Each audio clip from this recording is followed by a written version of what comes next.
कि ऊ लबलब लिखत रही, हम लिब लिब पढ़त रही। वो किस किस लिखत रही, हम किक किक पढ़त रही।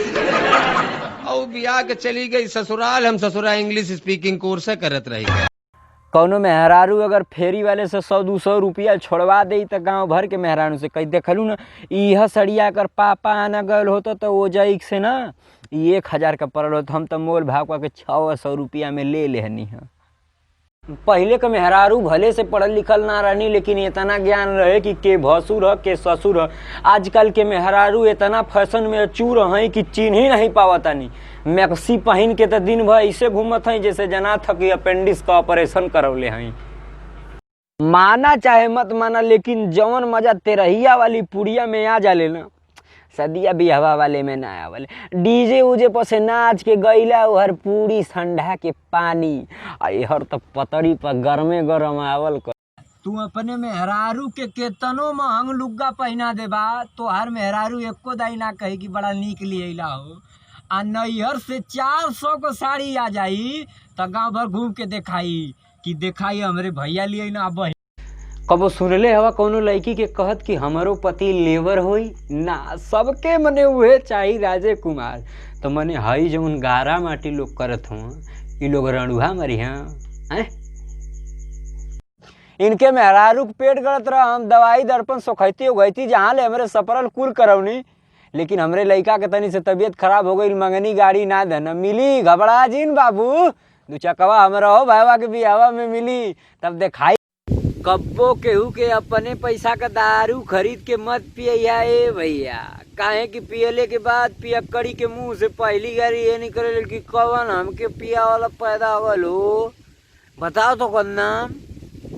जौना गमछवा से हम तहरा के गंवार लगिला, एक दिन परी जरूरत है गमछवा का, जे दिन तहरा चरवा में ये गमछवा ना बनहाई ना बियाहवा ना हो पाई, समझ गईलू।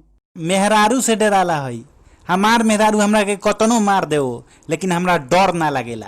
काहे कि तू लतखोर हो गइल बाड़ा। बम्बई दिल्ली उल्ली में जैसे अक्का खोलिया में 5-10 ठोरे आदमिया ना रह लेला, अगर हमारे हिसाब से 5-10 ठे मेहरारून के एक खोली में बंद कर देवे के चाहे तो ये मर्दवा थरिया का बाजी जैसे ऊ कुल बजी हाँ। ड्राइवर तो झूठा ही बदनाम हवा कि ड्राइवर कुल पियक्कड़ होना। अच्छा ये बतावा, दुनिया में 80% पियक्कड़ मिलत हवा का कुल ड्राइवर हवा? गलत बात केहू के बारे में ना कह के चाहिए। तू दुनिया में कहीं के बात कदा मेहरारू के उठा के अपने नैहरे ना चौपा दे तो हम अपन नाम बदल देब। उ बतिया जरूर कह दिया, हाँ बाबू हमरा हो माई के यहाँ ई सब होयल रहा। गांव के कोनो बुढ़वा के यहाँ बैठ के सॉरी आई डोंट नो बोलबा तो का तो के बहुत पढ़ल लिखल समझी ना, उ इहे कही कि ससुर ढेर पढ़त रहल, पगलाई गइल। यही माले जैसन देश वैसन भेष। भैया जबले ठीका ना खुलल तबले ई आवाज सुने में ना आवत रही कि कहाँ अरे कर रुक रहे थारे बोल ले बदे, कहाँ अरे करो बारे निकल। लेकिन जब से ठीका खोल गया तो कुल पिया कड़िया का तो कहाँ गए रे, निकल बारे। अरे ई सार कौन है, एकदम मोरे जैसन लौकत है, इहो सार बना रहे होई। तनी अपने लड़किया के दे दा, हमार लड़को बतियाई। हेलो ले अपने भातारा से बतिया ले रे, मैं बोले बतिया का कहला बाबूजी तू बतिया। हेलो 7 बचन ले समय लड़की कहेली कि जबले वाला में परदेशवा में रहबा करबा ना सौख सिंगार, लेकिन ई कुल सिस्टम खत्म है। जौने का मर्द विदेश कमात हो मार होठलाली लगा लगा गाँव घूमत है। साथवा रह वाले दोस्तवा प्यार में मोबाइल दे दी हाँ, सिम दे दी हाँ, रिचार्ज करवाई हाँ, टेडी बियर दी हाँ, बड़ा मने ताम झाम बनी हाँ, लेकिन अब मुर्गा बनावा कह दा तो कौनो के पैसा ना निकली, कुल कहीं मोरे पास ना है मोरे पास। मेहरारून के कुछ याद रहे कि ना रहे, लेकिन अलगा भइले पर नैहर से कगो थरिया या कगो बर्तन आइल रहे हे दिमागे में पूरा फिट रहेला, वो बराबर टू बराबर। ई कहल बेवकूफ़ी है कि जवन तकदीर में लिखल रही हुआ होई। अब हम कहती कि तू दिन भर बहरे घूम के कोनो कोरोना वाले से हाथ मिला ले बा तो के कोरोना धली तो का कोरोना तोरे तकदीर में लिखल है ना, तोरे मन बढ़ई से धैला है। तो सही माना तो नताई रिश्तेदारी 2 या 4 दिन खाती बनल है। अब तू अपने ससुरारी जाके 1 महीना रहबा तो तोहर है सारा कहीं ए जीजा खेतवा में चला ना कुछ करबा तो मेढ़िया पर बैठल रहा, आखिर कबले बैठ के खैबा। तोहार मेहरारू तोहरे माई के बुराई करी तो तू कुछ नहीं बोलबा, कबा जाए दस सासपतों में कुछ अन्न बन भयल होई। लेकिन जब तू अपने मेहरारुआ के माई के बुराई ओकरे समनवा कर देबा तो उ डायरेक्ट कही हाँ जैसे जना तो हमारे माई के तू कमा के खियबे करेला, आज से कुछ कहिया मत। मेहरारून के अपने मर्दे से भैया हो पेट ना भरे, तू 1000 किस्म का गहना गुड़िया लिया के दे देबा, एको दाई तो अन्ना जस ना लिया। और नहीं हरवा का खिचड़िया वाली सड़िया हाय जेकर जिंदगिया बनावे खाती अपन जिंदगिया जोखिम में डाल के बम्बई दिल्ली से कमा के अइला उहे तारा के 14 दिन प्राइमरी स्कूल में सुता देला। ऐसे साबित है कि सबके अपन जान पारी है, पैसा तो हाथ के मैल है। तू अपने मेहरारू के केतनो महंग साड़ी छाट के लिया दा, वो ये कही कि निक न लिया है, लेकिन जब वो खरीद के लियाई तो कहिए फलानवा का पापा देखा तो वैसे निक ले आइल नहीं, अब भले वो ठगाइल रही। हटाई ले अपन मार दब लतवा से जाए जाए बता दे मार के देखा ना पुलिस बनोगी तो कहिया भला पुलिस पावर में रहले ओ दिना ना मेरा रियो कहां गइल बोला ले पुलिस बोलाओ तू ना।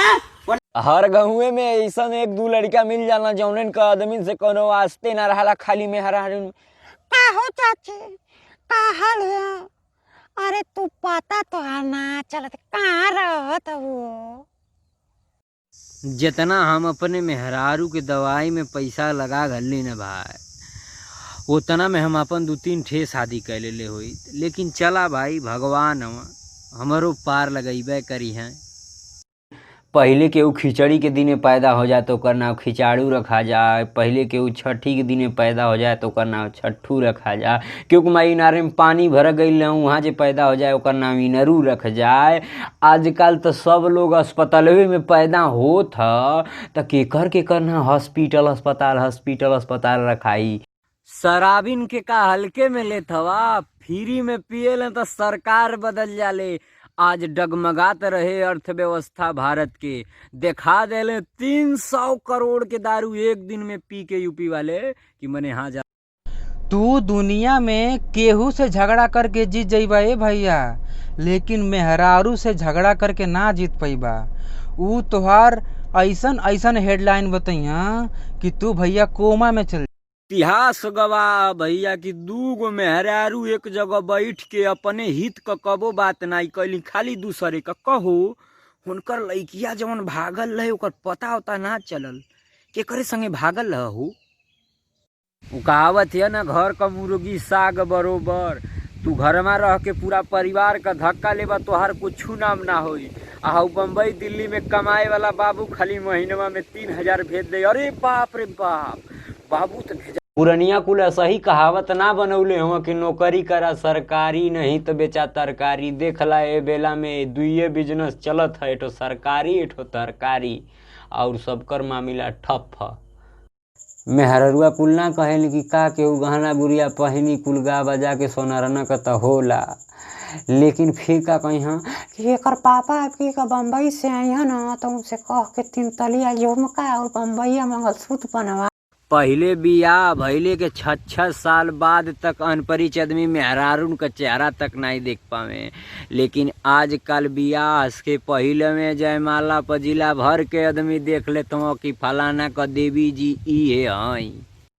एक दिनवा हो रहा कि केहू बम्बई से कमा के आवत, गाँव के लड़का कहे हे चला फलाना भैया अल हाँ कमा के कुछ पार्टी सार्टी दी हाँ, लेकिन एक ही जमाना हो गया कि फलाना भैया कमा के अल तो गाँव भर हल्ला हो गल, कोरोना लेके आ गए। ए बारिश के सीजन में सबसे पहला काम भैया हो अपन मोबाइल चार्ज करके रखी हा, काहे कि अगर तनिको आंधी के साथे पानी आई गया ना तो काम डैमेज हो जाला सरवा।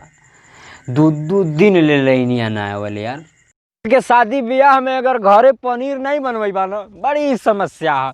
जे खा के जाई उ कहे सारा व्यवस्था डाउन रही, आलू पर रखिया के कुल भेज देना है। यही माले पनीरिया बनैया गौवा में बराबर घिचन कि ना भैया। जवन लइकवा ढेर मजा लेला कि फलनवा ते मेहर मऊ दिन भ घरवे में घुसल लाला मेहरारू के छोड़े लाना, लेकिन भैया हो जब उन्हन के बिहावा होला ना उ कुल तो हमरे हिसाब से खाली 1 नंबर 2 नंबर नहाए खाती बहरे निकलन। बाप कमार खैले के बाद चुप होखे खाती आजकल के लइका टाफी चॉकलेट मोबाइल पा जात हूँ। एगो हमने के जमाना रह सारा 4 चप्पल ऊपर से मिले कि ना चुपेबे चुप करो थे रे। एकदम हमार हालात ठीक नहीं लग रहा। अरे काहे यार बर बकरी चचा, अभी हम जिंदा ही, काहे टेंशन ले रही? अरे देख रही करबट भी ले रही तो 2 गो हमरा कमर के नीचे पटरा लगाए पड़ रहा। चल डॉक्टर नहीं लग रहा अब हम बचबो ना डॉक्टर